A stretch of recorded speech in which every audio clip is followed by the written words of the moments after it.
या एजेंसीज जो भी आए हैं यहाँ पे, उनको बहुत बहुत धन्यवाद कि आपने अपना कीमती समय निकाला हमारे इस प्रेस कॉन्फ्रेंस के लिए। एक 36 साल के बाद एक पहल थी जिसका नाम हमने प्रागाश रखा था। प्रागाश का मतलब होता है फर्स्ट लाइट। जो सूरज की पहली किरणें होती हैं उसका नाम होता है, उसको बोलते हैं प्रागाश।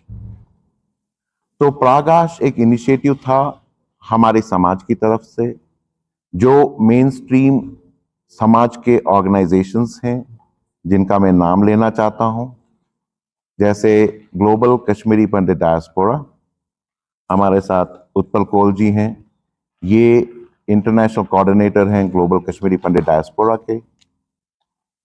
कश्मीरी पंडित एसोसिएशन मुंबई, अश्विनी भट्ट साहब प्रेसिडेंट हैं उस ऑर्गेनाइजेशन के।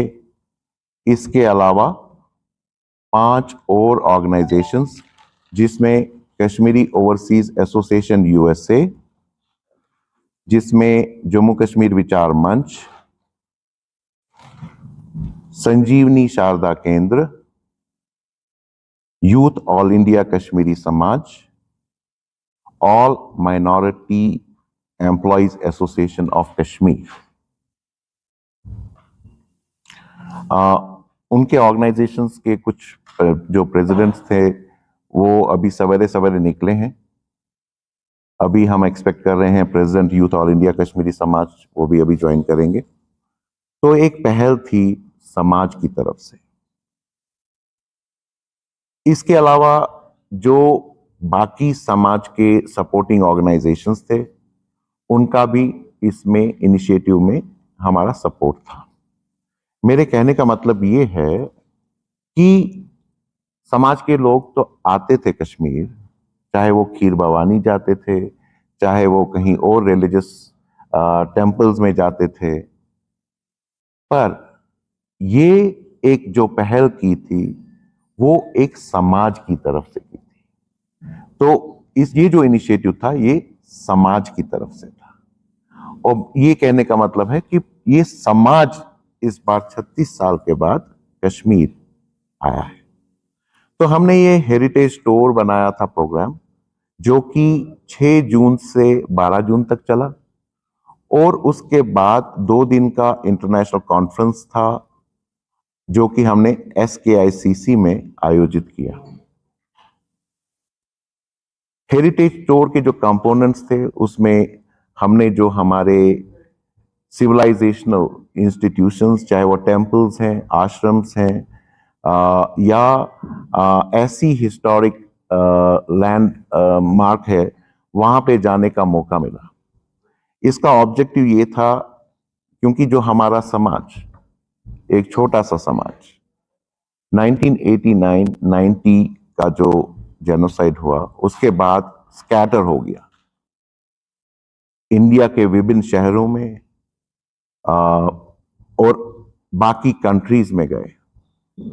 तो हमारा जो एक प्रॉब्लम था वो था कि एक छोटा समाज जो पूरा बिखर गया, जिसका लगभग 6000 साल का रिकॉर्डेड हिस्ट्री है, ये बंटने की वजह से एक लूमिंग थ्रेट है कि ये समाज कहीं एक्सटिंक्ट ना हो जाए। तो इस इनिशिएटिव के माध्यम से हम अपने बच्चों को, अपने समाज के लोगों को, जो हमारी ये रिच सिविलाइजेशन है उसके इस माध्यम से अवगत करना चाहते थे। उनको मौका मिला, जो हमारे एंसेस्ट्री है, जो हमारा सिविलाइजेशन है, उसको देखने का मौका मिला, और जो कल्चर है, जो हमारा रिचुअल्स है, अपने रूट्स के साथ जुड़ने का मौका मिला। देखिए, रूट्स बहुत इंपॉर्टेंट होते हैं, जो जड़ होते हैं, एक समाज को अलाइव रखने के लिए बहुत जरूरी है। हमारे साथ ये प्रॉब्लम हो गई कि हमारे रूट्स ही छिन गए। जब रूट्स ही छिन गए तो उसको मेंटेन करना, उसको प्रिजर्व करना, ये हमारे लिए एक चैलेंज बन गया। और 1990 के बाद हमारे समाज का हर एक इंडिविजुअल, ग्रुप्स, ऑर्गेनाइजेशंस का मेन एम्फेसिस ये रहा है और चल रहा है, सभी काम कर रहे हैं इस पे कि किस तरह से ये जो सिविलाइजेशन है इसको बचाया जाए। उसका ये उद्देश्य था। तो हमको सारे पूरे एक्सट्रीम नॉर्थ, एक्सट्रीम साउथ और सेंट्रल कश्मीर में जितने भी हमारे सिविलाइजेशनल चीजें हैं, चाहे वो टेम्पल्स हो, श्राइन्स हो, इंस्टीट्यूशंस हो, उसको देखने का मौका मिला। ये एक अच्छी पहल थी और पूरे समाज ने इसका सराहना किया।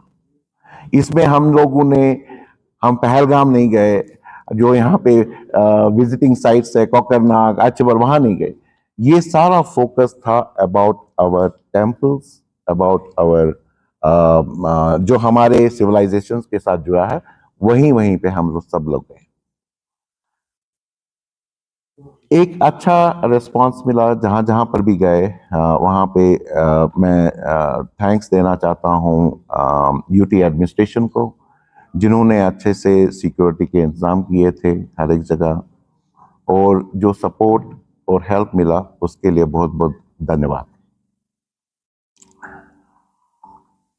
इसके बाद 2 दिन का जो हमारा कॉन्क्लेव था, वो उसमें we are thankful to honourable LG साहब who was the chief guest on the first day. उसमें हमारे चीफ मिनिस्टर साहब के एडवाइजर भी आए थे। We are immensely thankful to the advisor to the Honorable Chief Minister. Chief Minister Sahab, in fact, was not able to come because he was out of town. इसके अलावा जो हमारे साथ ऑर्गेनाइजेशंस ये कंडक्ट कर रहे थे, उनके सारे प्रेसिडेंट्स एंड लीडर्स भी उपस्थित थे। एक चीज जो हमको अच्छा लगा, we should like to thank honourable LG साहब, जिन्होंने अपने की नोट स्पीच में जो हमारे साथ त्रासदी हुई, उन्होंने इसको जेनोसाइड का नाम दिया। उसके लिए हम उनका थैंक्स करना चाहते हैं। इसके अलावा मैंने वहां पे खुद स्पीच दी थी, और उसके जो कंटोर्स थे वो मैं यहां पे दोबारा से रखना चाहता हूं। 36 साल के बाद जब हमने इस धरती पे पांव रखे, क्योंकि 25 साल मैं यहां पे रहा था, और 25 साल पे रहने के बाद उसके पश्चात में हम लोग, बहुत सारे लोग 36 साल के बाद यहां पे आए, तो वही घंटियां हमको सुनने में आई, जो घंटियां हम मंदिरों की घंटियां सुनते सुनते हम बड़े हुए। वही हवा, वही खुशबू, जहां जहां पर भी हम गए, इससे हमारे जो पूर्वज हैं उनके साथ हमारा कनेक्शन हो गया, और ये बहुत अच्छा सेटिस्फाइंग मोमेंट था। तो वहां पे जो बातें रखी गई, सबसे पहले कि जो यहाँ की हवा है काफी चेंज है।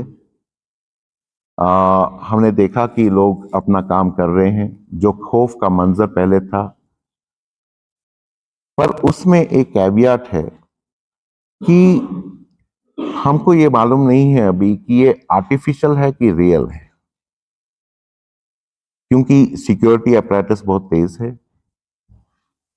तो क्या ये इस वजह से है क्योंकि सिक्योरिटी है यहाँ पे? पर मूलतः मुझे ऐसा लग रहा है कि लोगों में, यहाँ के लोगों में उन्होंने अप्रोच किया, उन्होंने बोला कि जो हुआ बहुत गलत हुआ।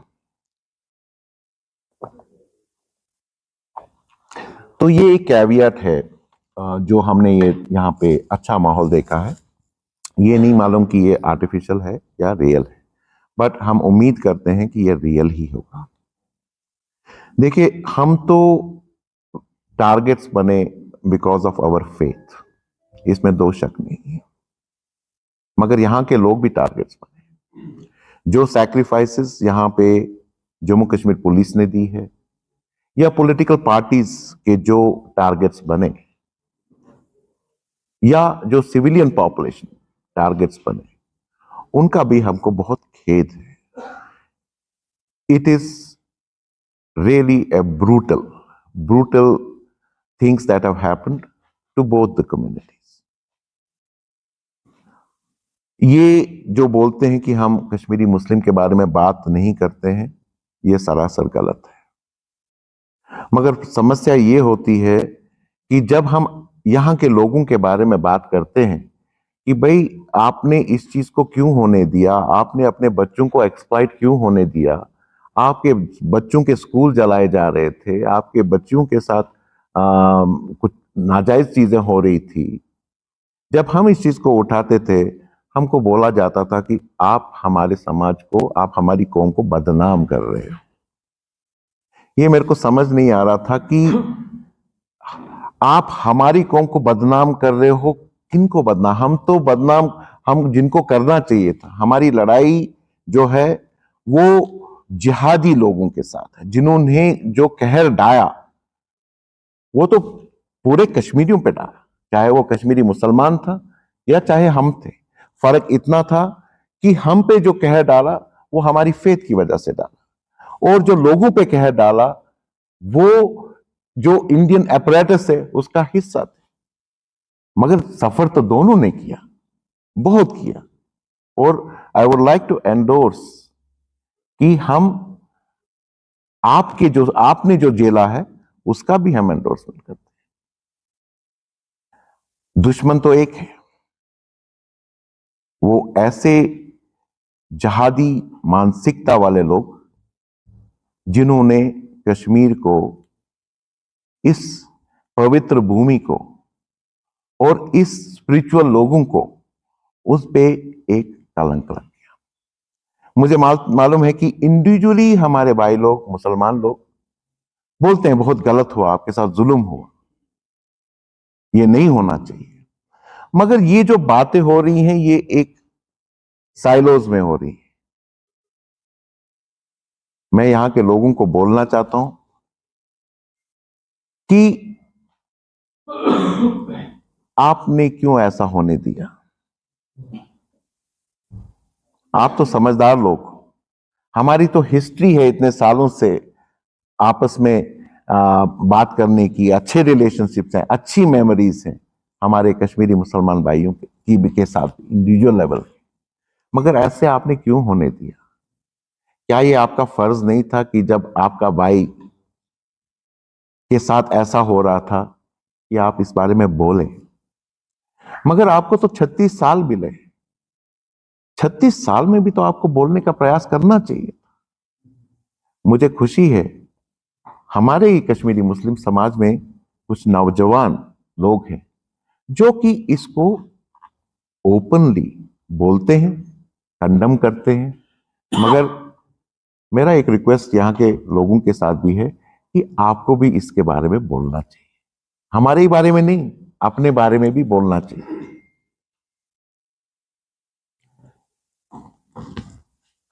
ये चीज दूसरा दिन जो हमारा था, जो हमारा कॉन्क्लेव था, उसमें काफी सारे राउंड टेबल्स थे, उसमें काफी सारे पार्टिसिपेशन थे। उसके बाद हम धन्यवाद करना चाहते हैं ऑनरेबल एलजी साहब को, जिनने हमको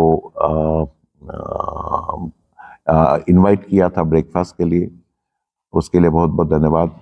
हम लोग धन्यवाद देना चाहते हैं चीफ मिनिस्टर साहब को, उन्होंने भी हमको डिनर पे होस्ट किया था और वहां पर भी कुछ बातें हुई, but it was a very courteous meeting. हम लोग जो कश्मीर का डेवलपमेंट है, ग्रोथ है, उसका भी हिस्सा बनना चाहते हैं। हम लोग भी यहाँ के जो ग्रोथ, जो प्रोग्रेस है, उसका भी हिस्सा बनना चाहते हैं। मगर उसके लिए कुछ कदम सरकार को उठाने पड़ेंगे। जैसे हमारे कॉन्क्लेव में बिलियनियर्स आए थे, सिंगापुर से आए थे, जो कि बहुत जॉब देते हैं, इज अ बिलियनियर। हमारे जो एंटरप्रेन्योर्स थे, they are very solid economic backing, जो कि बाकियों के लिए करते हैं। जब वो बाकियों के लिए करते हैं, यहां के लिए भी कर सकते हैं, मगर उनको डर है कि जब हमारा रेजोल्यूशन ही नहीं हुआ तो हम इन्वेस्ट क्यों करें।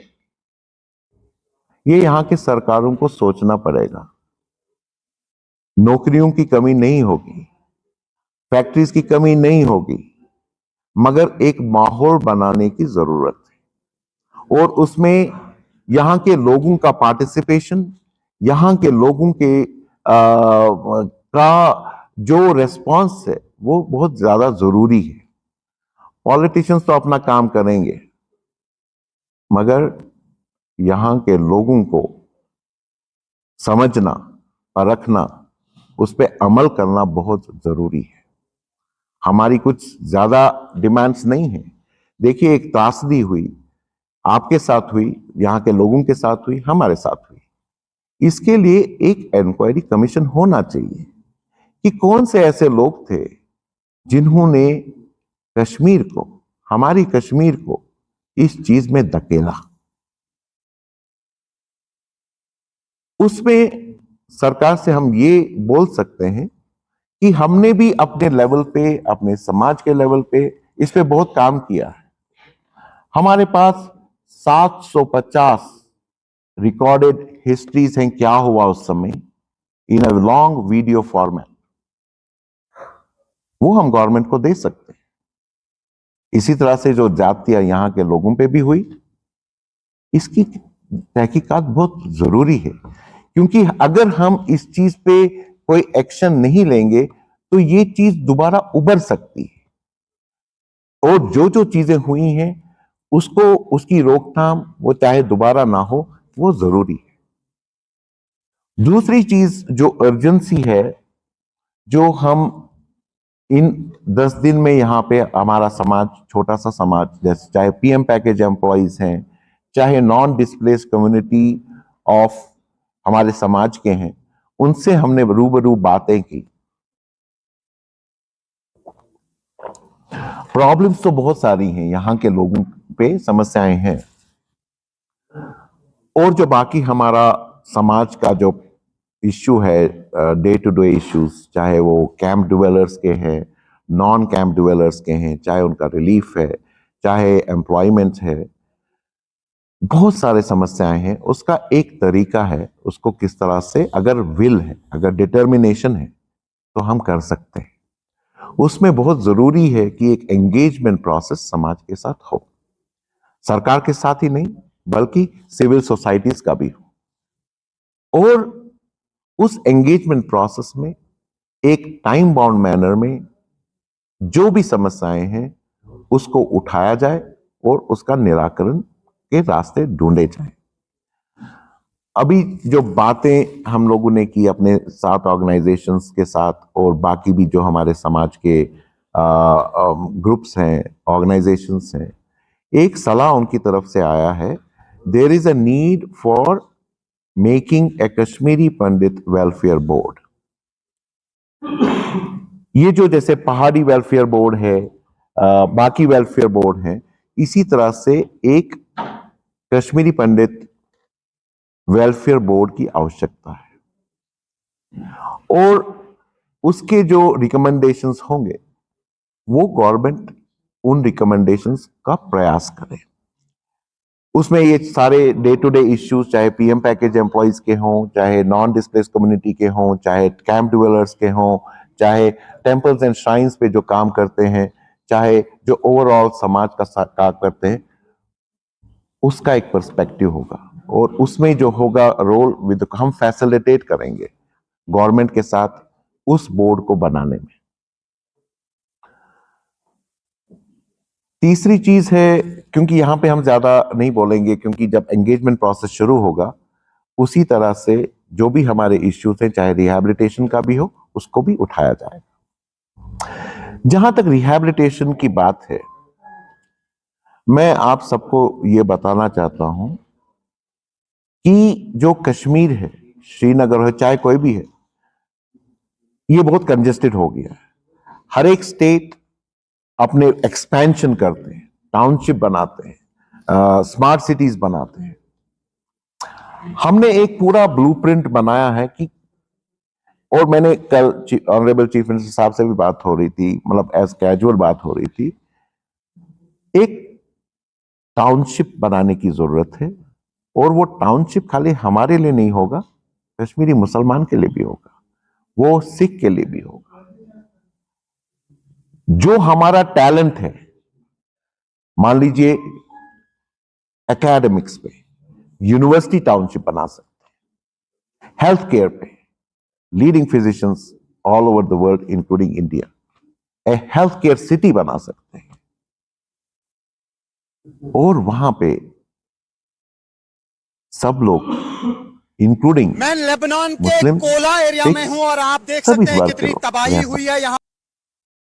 क्योंकि जब पॉलिटिशियंस हमको बोलते हैं आप आइए, आप हमारे भाई हैं, आप अपने अपने घरों में रहिए, वहां पे एक कॉन्फ्लिक्ट पैदा होता है, क्योंकि वो घर तो है ही नहीं। और पिछले 36 साल से ये बोल रहे हैं आप आइए, हमारे दिल के दरवाजे खुले हैं आपके लिए, आपके मेरा घर खुला है, मगर कोई प्लान नहीं बताते।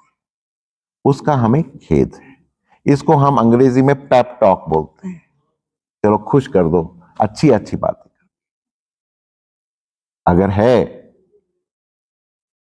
हमें मालूम है कि आपको भी दर्द है हमारे बारे में, आप भी अच्छा सोचना चाहते हैं हमारे बारे में, तो मिल के एक प्लान बनाएं, एक टाउनशिप बनाएं, जहां पे उसको एक मॉडल टाउनशिप के रूप में कश्मीर से उभरेगा, जहां पे मेडिकल टूरिज्म होगा कश्मीर में, जहां पे यूनिवर्सिटीज में बाहर से लोग पढ़ने के लिए आएंगे। और ये सारा यहां के लोगों के साथ होगा। ये कॉलोनाइजेशन की बात नहीं है, कॉलोनीज नहीं बनानी, एक ऐसा कश्मीर का हिस्सा बनाना है जो जिसपे पूरे भारत को गर्व हो, जिसपे यहां के लोगों को गर्व। और ऐसा हो सकता है तो फिर इन्वेस्टमेंट भी आएगा, नौकरियां भी आएंगी, यहां की खुशहाली भी होगी। इस चीज को समझने की जरूरत है, यहां के लोगों को समझने की जरूरत है। कश्मीरी पंडित ने कभी किसी का कुछ बिगाड़ा नहीं है। कश्मीरी पंडित ने हमेशा दिया है और आज भी दे रहे हैं। आप देखिए, कश्मीरी पंडित ने कभी वायलेंस नहीं की, उनको घर से निकाल दिया गया, उनके साथ जेनोसाइड हुआ, मगर उन्होंने कश्मीरी मुस्लिम के खिलाफ कोई बिटरनेस नहीं की, उन्होंने कोई वायलेंस नहीं किया। इस चीज को यहां के लोगों को समझने की जरूरत है। हम हमेशा ये हिंदू मुस्लिम, ठीक है, हम लोगों को टारगेट तो किया, मगर यहां के लोग तो बहुत समझदार हैं, उनको इस चीज को देखना पड़ेगा और उनको पॉलिटिशियंस को भी सुधारना पड़ेगा। मगर वो यहां के लोगों से प्रयास होना चाहिए। यहां के लोगों से प्रयास होगा तो पॉलिटिशियंस भी अच्छी बातें करेंगे। मगर एक प्रॉब्लम है कि हम चाहते हैं कि, देखिए, हर एक पॉलिटिशियंस हर एक स्टेट में ये चाहता है कि हम मेरे कॉन्स्टिट्यूंसी में इंफ्रास्ट्रक्चर हो, नौकरियां हो, रोटी कपड़ा मकान एम्प्लॉयमेंट, ये सारी चीजें हो। मगर अनफॉर्चुनेटली यहां का जो पॉलिटिकल ट्रेजेक्ट्री है वो कहीं कहीं कहीं बाकी चीजों में फंसा हुआ है, और जो मेन बेनिफिशियरीज, जो मेन इश्यूज है, उस पर कोई चर्चा नहीं होती। तो इस चीज को सभी लोग आप समझिए, हम आपके दुश्मन नहीं हैं, हम भी आपका भला चाहते हैं, मगर जो हुआ उस पर हम फर्म रहना चाहते हैं, एक बदले की भावना से नहीं, मगर जो इंडिपेंडेंट इंडिया में जो हुआ और सारे लोगों पे उसकी रिफ्लेक्शन हुई, उसको आप ही को दूर करना पड़ेगा। इस चीज को समझने की जरूरत है। आगे मैं उत्पल जी से बोलता हूं कि अगर वो कुछ और बोलना चाहें। No, there are some Hindi channels also. मैं उस कश्मीर में पैदा हुआ हूं जहां मैंने 20 साल की उम्र में एक कत्ल देखा, एक कत्ल सुना है, एक कत्ल हुआ था। मैं 20 साल 60s में हुआ था एक कत्ल, और पूरे कश्मीर में एक दो दिन किसी ने खाना नहीं बनाया, है कत्ल हा गाँव, है मूर्खा। कश्मीर एक peaceful and prosperous state Bharat में था।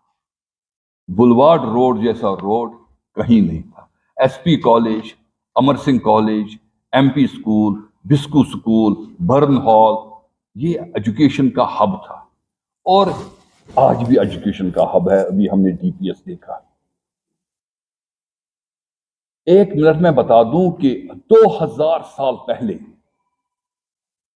सेंट्रल एशिया और चाइना से यहां लोग पढ़ने के लिए आते और मैं उस कश्मीर का तस्वर कर रहा हूं कि आज भी हम ऐसी यूनिवर्सिटियां बना सकते हैं, हम एक ऐसे हॉस्पिटल बना सकते हैं, हम एक ऐसा इंफ्रास्ट्रक्चर यहां कश्मीर में कर सकते हैं, मुझे बोलना चाहिए जम्मू एंड कश्मीर में कर सकते हैं, जहां दुनिया भर से लोग कश्मीर की वादी को भी देखेंगे, जम्मू को भी देखेंगे और अपना इलाज भी करेंगे। बहुत सारे स्कॉलरों ने ये लिखा है कि लोग जैसे आज हम लंदन जाते हैं, हम स्टैनफोर्ड जाते हैं, दूसरी जगह जाते हैं और वहां से स्टैंप लेके हम सर्टिफिकेट लाते हैं कि हमने इतनी पढ़ाई की। एक टाइम होता था कश्मीर आते थे पढ़ने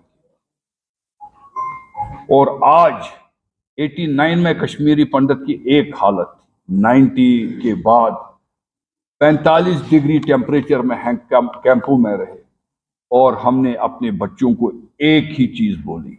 गुस्सा था बहुत, जिसके घर में, मेरे घर में 4 लोगों को मारा, मेरे अंकल आंटी 4 लोगों को, और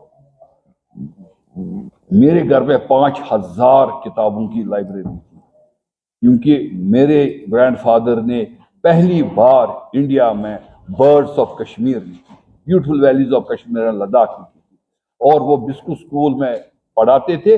और ये जो आप डल क्रॉस और बोटिंग, ये उन्होंने आज 100 साल पहले शुरू किया था, लेकिन उसी का घर जलाकर 5000 जो कश्मीर का लिटरेचर था वो सब जल गया। लेकिन अगर हम आगे बढ़ना चाहते हैं, केंद्र की सरकार को, जम्मू कश्मीर की सरकार को सीरियसली एक पहल करनी चाहिए। मैं रैनावारी का हूं। रैनावारी और हबाकदल गणपचार, आप सब लोगों को पता है कि हिंदू की बस्ती थी और मैं बड़े प्राउडली कहता हूं कि women's empowerment and women's education में विश्वा भारती स्कूल, कॉलेज, पेड college was one of the best और majority of students were Muslim, our daughters, our sisters. ये कोई मतलब आजकल की जनरेशन ये समझ ही नहीं सकती।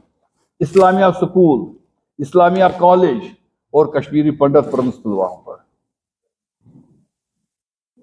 गिलानी साहब को कश्मीरी पंडितों ने सोपोर में वोट डाले because they thought he is the most gentle person और उनको बड़े अच्छे से वो मतलब रेस्पेक्ट उनको करते थे और उनकी वजह से वो असेंबली में 1 बार 2 बार गए, क्योंकि वहां जो एक बार 1 वोट से वो जीत गए। तो मेरा ये कहना है कि कश्मीर में हमने कभी ये सपने में भी तस्वुर नहीं किया था कि यहाँ ऐसे हालात हो जाएंगे, लेकिन अब हम जो ये आए हैं, हमने हेरिटेज टूर, जैसे डॉक्टर सुरेंद्र कोल ने आपको बताया, हम अपनी जो हेरिटेज है, मटन है, मारकंड है, या हम टीटवाल गए थे, हम टंगडार गए थे, त्रिगाम गए थे, हम पूरे कश्मीर में कश्मीरी हिंदू रहता था। लोग अपने गांव, अपने घर देखने के लिए और अपनी जो हमारी श्राइन्स वहाँ वो उनको देखने के लिए, लेकिन असली हम अपने घर को ढूंढ देंगे। हमारा घर कश्मीर में हर एक ड्रीम करता है, चाहे मैं कोई जम्मू में है, कोई दिल्ली में है, कोई अमेरिका में है, कोई अफ्रीका में है, क्योंकि मैं बता दूं आपको, कश्मीरी हिंदू से ज्यादा कश्मीरी मुसलमान बाहर के मुल्कों में, कश्मीर से बाहर बिजनेस करता है, नौकरियां करता है, लेकिन फर्क इतना है वो 6 महीने 8 महीने के बाद अपने घर आ जाते हैं, महीने के लिए, 2 महीने के लिए। लेकिन चाहे डॉक्टर सुरेंद्र कोल अमेरिका में है, अश्विनी भट्ट साहब मुंबई में है, इनका भी अपना पहले भी ऐसे ही घर था और घर होना चाहिए। लेकिन अगर आप मुझे बोलेंगे आप रहना वाली उसी घर में जाइए, वहां घर है। तो इसलिए एक काम सरकार को करना होगा, दूसरा काम कश्मीर की मेजॉरिटी कम्युनिटी करेगी और तीसरा काम हम करेंगे। कल मैंने सीएम साहब को भी कहा, हमने एलजी साहब से भी कहा कि इस वक्त आप हमको, जैसे सुरेंद्र कोल जी ने बोला, हमको कुछ रहने का बंदोबस्त कर दीजिए, एक टाउनशिप रहनावारी की तरह बनाए, जहां हम रह भी सकते हैं, हम यूनिवर्सिटी भी बना सकते हैं, हम कॉलेज भी बना सकते हैं, हॉस्टल भी बना सकते हैं। और एक और चीज, अब वक्त आ गया है कि we have to repay to my own motherland, that is our billionaires, our business people will think that we must invest here. तो वो भी एक बहुत बड़ी बात हो जाएगी। लेकिन उसके लिए जिस मुल्क में, जिस जगह पीस एंड प्रॉस्पेरिटी होगी, लोग दौड़कर आ जाएंगे वहां इन्वेस्ट करने। इसलिए हमने जो पिछले 35-36 साल में हो गया, हमने कितने जुल्म सितम हम हमारे ऊपर ढाए गए, हमने क्या क्या हमने झेला, लेकिन हमने अपने बच्चों को बोला आप पढ़ाई कर लीजिए और आगे हम कश्मीर को फिर प्रॉस्पेरिटी में लाएंगे।